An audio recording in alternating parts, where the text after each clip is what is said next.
اللہ کے حکم پر چلنا اطاعت، اللہ کے حکم کو توڑنے سے بچنا تقویٰ، بات تو ایک ہی ہو گئی۔ اور آخری اصطلاح کیا ہے؟ عبادت۔ عبادت بنا عبد سے، عبد کے معنی غلام، اللہ کی ہمہ وقت ہمہ تن غلام۔ ایک ہوتا ہے ملازم، ملازم ہمہ وقت ملازم نہیں ہوتا، 8 گھنٹے کام کرنے کا پابند ہے، 9 گھنٹے وہ آپ کے برابر ہے، وہ بھی ایک ووٹ رکھتا ہے، آپ بھی ایک ووٹ رکھتے ہیں، وہ بھی شہری ہے اس ریاست کا، آپ بھی شہری ہے۔ امپلائر امپلائی ریلیشن شپ میں رتبے کا فرق نہیں ہوتا، کام کا کام مسئلہ ہے، آپ کام کر رہے ہیں، وہ آپ کو اجرت دے رہا ہے۔ 8 گھنٹے مزدور آپ کا کام کر رہا ہے، 9 گھنٹے، تو بالکل آپ کے برابر آزاد شہری۔ پھر یہ کہ ملازم اگر آپ نے رکھا ہے باورچی کی حیثیت سے، وہ آپ کا خانسامہ ہے، اس سے آپ یہ نہیں کہہ سکتے کہ میرا کموڈ بھی صاف کر دو، کہہ سکتے ہیں؟ وہ صاف جواب دے گا، جناب میں اس کام کے لیے ملازم ہوں، اس کے لیے ملازم نہیں ہوں۔ لیکن جو غلام ہوتا تھا عبد، وہ ہمہ وقت غلام، ہمہ تن غلام، جو حکم دیا جائے ماننے پہ مجبور، کسی وقت انکار نہیں، کسی کام سے انکار نہیں، وہ غلام جو مملوک تھا، آقا کی ملکیت تھا، اس کو عبد کہتے تھے۔ اس سے لفظ عبادت بنا، یا ایھا الناس اعبدوا ربکم، اے لوگوں اپنے رب کی بندگی اور عبادت اختیار کرو۔ اور فرمایا قرآن مجید میں وما خلقت الجن والانس الا لیعبدون، میں نے تو انسانوں اور جنوں کو پیدا ہی اس لیے کیا ہے کہ میری عبادت کریں۔ یہ تو غرض تخلیق ہے، غایت وجود ہے۔ اسی کو کہا شیخ سعدی نے ترجمانی کرتے ہوئے، زندگی آمد برائے بندگی، زندگی بے بندگی شرمندگی۔ زندگی تو اللہ نے دی ہمیں اس لیے۔ اب 4 الفاظ نوٹ کیا آپ نے، اسلام، اطاعت، تقوی، عبادت، صحیح ہے؟ ان میں 19-20 کا فرق ہے۔ اسلام کے معنی to surrender, to submit, to give up resistance, مخالفت چھوڑ دینا، ہتھیار رکھ دینا، گردن نہادن، سپردن، اپنے آپ کو حوالے کر دینا، یہ سب کیا ہے؟ اسلام۔ اطاعت اللہ کی اور اس کے رسول کی دلی آمادگی سے اس کا کہنا ماننا۔ تقوی اللہ کے کسی حکم کو نہ توڑنا، بچنا اس سے کہ اللہ کے کسی حکم کی خلاف ورزی ہو جائے۔ اور عبادت ہمہ تن، ہمہ وجوہ، ہمہ وقت اللہ کا بندہ بن جانا، یہ ہے پہلی چھت۔ اس میں ایک نوٹ ہے آف کوشن، ہمارا جو باتیں میں نے اب تک کہی ہیں اس میں کوئی چیز نئی نہیں ہے، آپ سب جانتے ہیں، ایک بچہ جانتا ہے، لیکن ایک بات ہمارے ذہنوں سے نکل گئی اور اس نے سارا فطور پیدا کر دیا، وہ یہ کہ ہم یہ بھول گئے کہ یہ بندگی، یہ اسلام، یہ عبادت، یہ اطاعت جزوی نہیں ہو سکتی، کلی ہوگی۔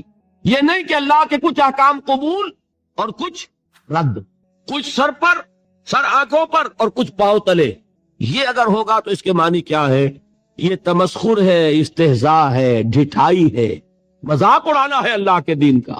اور کل میں تجزیہ کر کے بتا چکا ہوں کہ اس میں جو چیز مانی جا رہی ہے وہ بھی اللہ کے حکم کی وجہ سے نہیں، اپنے نفس کی پسند کی وجہ سے جو مانی جا رہی ہے وہ بھی اللہ کی اطاعت نہیں، نفس کی اطاعت۔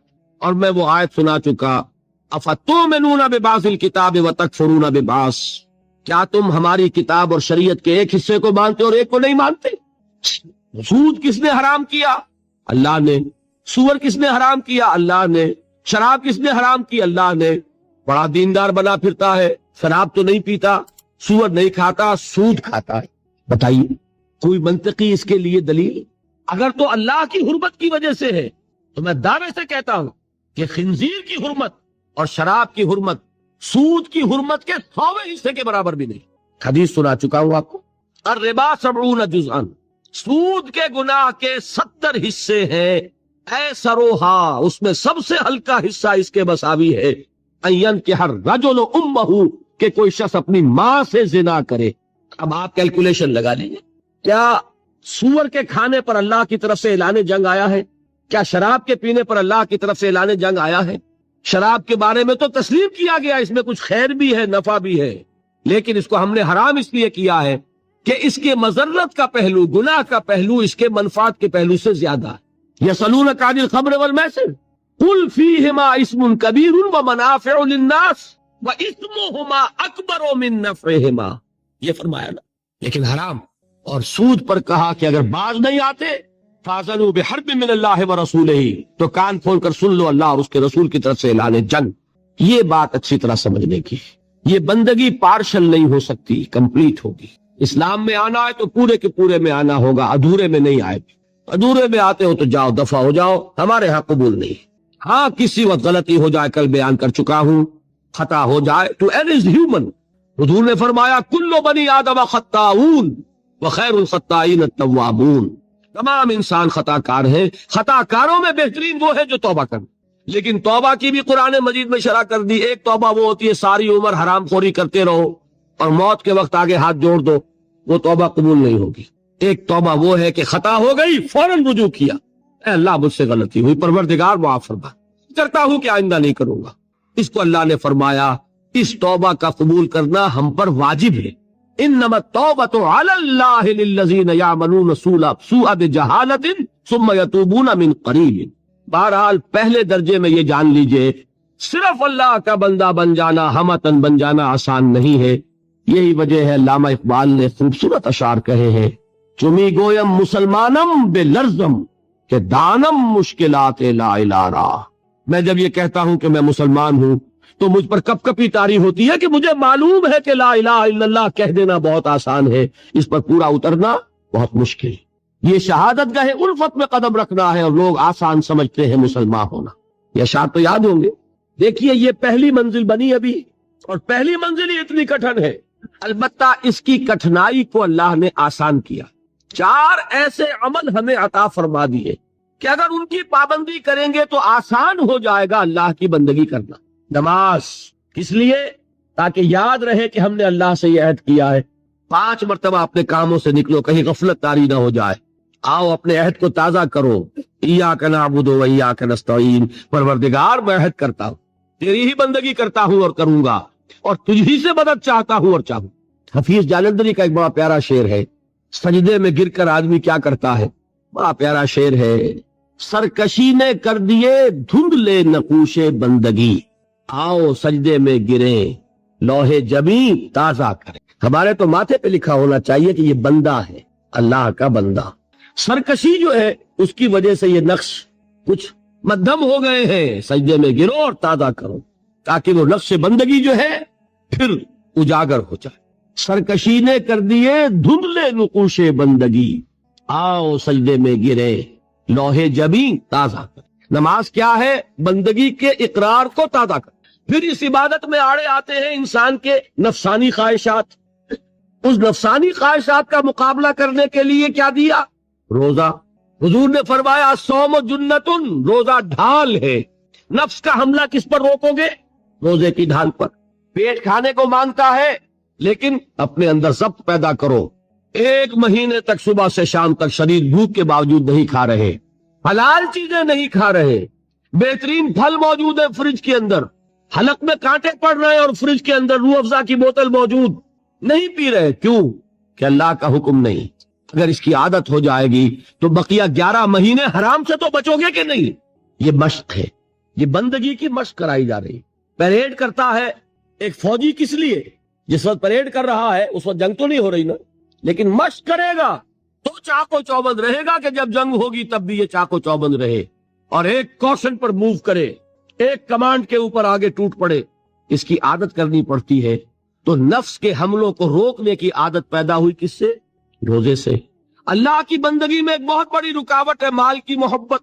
مال محبوب ہے، یہ تو میں آپ کو اقسام شرک میں بتاؤں گا۔ زر پرستی بھی شرک ہے جسے کوئی نہیں جانتا، قبر پرستی کو تو جانتے ہیں شرک ہے اور ہے، زر پرستی بھی شرک ہے یہ کسی کو پتا نہیں، اور نفس پرستی بھی شرک ہے یہ کسی کو پتا نہیں۔ یہ تو وہ موضوع آئے گا ابھی انشاءاللہ، لیکن ذہن میں رکھیے سب سے بڑی دل کے اندر جو نجاست ہے وہ حب مال کی ہے، مال کی محبت۔ اس کو کھرچنے کے لیے کیا چیز عطا فرمائی؟ زکوٰۃ۔ مال نکالو، اور یہ ساری برکات جمع کر دی کس میں؟ حج میں۔ نماز کی برکت بھی ہے، اس میں طواف ہو رہا ہے، شاعر الہی ہے، اور پھر اس میں مال بھی خرچ ہو رہا ہے، وہ زکوٰۃ کی برکت آ گئی۔ احرام کی پابندیوں میں روزے سے مشابہت ہے، روزے میں تعلق زن و شو نہیں ہے نا، اور احرام میں نہیں ہے۔ تمام برکات کو جمع کیا ہے حج میں۔ یہ عبادات کس لیے دی گئی؟ یہ ٹریننگ کورس ہے ایک بندہ مسلم کا، بندہ مومن کا، کہ اسے اللہ کی ہمتن بندگی کی عادت پیدا ہو، صلاحیت پیدا ہو جائے۔ وہ واقعتاً اللہ کے احکام پر چلنے کے قابل ہو جائے، اس میں تقوی پیدا ہو جائے۔ یا ایھا الذین آمنوا کتب علیکم الصیام کما کتب علی الذین من قبلکم لعلکم تتقون، اہل ایمان تم پر روزے فرض کیے گئے جیسے کہ تم سے پہلی امتوں پہ فرض کیے گئے تھے تاکہ تمہارے اندر تقوی پیدا ہو۔ تو یہ جان لیجئے یہ 4 ستون اور یہ چھت۔ ایک بات میں ذرا عرض کر دوں، برا نہ مانیے، اگر کسی جگہ 4 ستون کھڑے ہوں اور اوپر چھت ہونا تو آپ کیا کہیں گے؟ پاگل پن ہے، یہ ستون کاہے کے لیے کھڑے کیے؟ ستون بامانی تبھی ہے جب چھت سپورٹ کر رہا ہو، ورنہ وہ یادگار تو ہو سکتی ہے کوئی، باقی اس کی کوئی افادیت نہیں۔ بالکل یہی حال ہے ان لوگوں کا جنہوں نے صرف نماز روزہ حج زکوٰۃ کو پکڑا ہوا ہے اور اللہ کے حلال و حرام سے آزاد۔ وہ پوری بندگی ان کے سامنے ہی نہیں، پوری زندگی میں اللہ کی غلامی یہ پیش نظر ہی نہیں۔ نماز روزہ حج زکوٰۃ یہ کر لیا اور دین کے تقاضے گویا کہ پورے ہو گئے، جو بھی ہم سے دین کا مطالبہ تھا ہم نے ادا کر دیا۔ اس کی مثال یہی ہے کہ 4 ستون ہے، چھت نہیں۔ اس کا وائسی ورثہ بھی ہے، چھت ہو ہی نہیں سکتی جب تک ستون نہ ہو، لہذا وہ اللہ کی بندگی ہمتن نہیں ہو سکے گی اگر یہ ستون ہی تم نے قائم نہیں کی۔ کوئی شخص بنا پھرتا ہو اللہ کا بڑا ہی عاشق اور رسول کا بہت ہی محبت کرنے والا اور نماز پڑھتا نہ ہو تو ہے فریبی کے نہیں، دھوکے باز ہے کہ نہیں؟ یہ چھت کا دعویٰ کر رہا ہے بغیر ستون کے، اور وہ ستون لیے بیٹھا ہے بغیر چھت کے۔ دونوں شکلیں یکساں غلط۔ یہ تو در حقیقت عمارت کا تصور ہی تب بنے گا ستون ہو، نماز ہو، روزہ ہو، جسے اس حدیث میں حضور نے فرمایا عمود ہے یہ، فلا ادلک یا معاذ براس ھذا الامر وعمودہ وذروۃ الصنام منہ۔ یہ عمود ہے، یہ ستون ہے، یہ ارکان ہے، رکن کہتے ہی ستون کو ہے۔ ان ستونوں پر پہلی چھت آئی، وہ پہلی چھت کاہے کی ہے؟ اسلام کی، عبادت کی، تقوی کی، اطاعت کی، جو ہمتن ہوگی، جو ہمہ وقت ہوگی، ہمہ وجوہ ہوگی۔ یہاں تک تو بات کل بھی کچھ آ گئی تھی، اب اگلے پر آئیے۔ دوسری چھت کون سی ہے؟ وہ ہے دعوت، تبلیغ، امر بالمعروف نہی عن المنکر، تواصی بالحق، شہادت حق۔ اس کے لیے بے شمار اصطلاحات ہیں۔ قرآن مجید چونکہ آپ کو میں پہلے دن بتا چکا ہوں عربی فصاحت، بلاغت، ادبیت کی معراج ہے، اور ادبیت کا ایک تقاضا یہ بھی ہوتا ہے کہ الفاظ بدل بدل کر لائے جائیں ورنہ منوٹنی پیدا ہو جاتی ہے، جی اگتاتا ہے۔ میر کا ایک مصرع ہے کہ ایک پھول کا مضمون ہو تو 100 رنگ سے باندھوں، دعویٰ کر رہے ہیں ایک پھول کا مضمون ہو تو 100 رنگ سے باندھوں۔ یہ اپنی فصاحت اور بلاغت اور طلاقت لسانی کا اظہار کر رہے ہیں۔ قرآن مجید کے اندر بھی آپ کو یہ حسن ملے گا بتمام و کمال، ایک ہی بات کے لیے کئی اصطلاحات۔ اچھا یہ کہ 19-20 کا فرق ضرور ہوگا ان میں، یہ نہیں کہ بالکل ایک ہو، لیکن بہت قریب قریب۔ میں نے بتایا اسلام، اطاعت، تقوی، عبادت تقریباً ایک مفہوم ہے، لیکن تھوڑا تھوڑا فرق ہے۔ اسی طریقے سے دوسری چھت جو ہے عمل صالح کا کی دوسری منزل، اس کے لیے الفاظ کیا ہے؟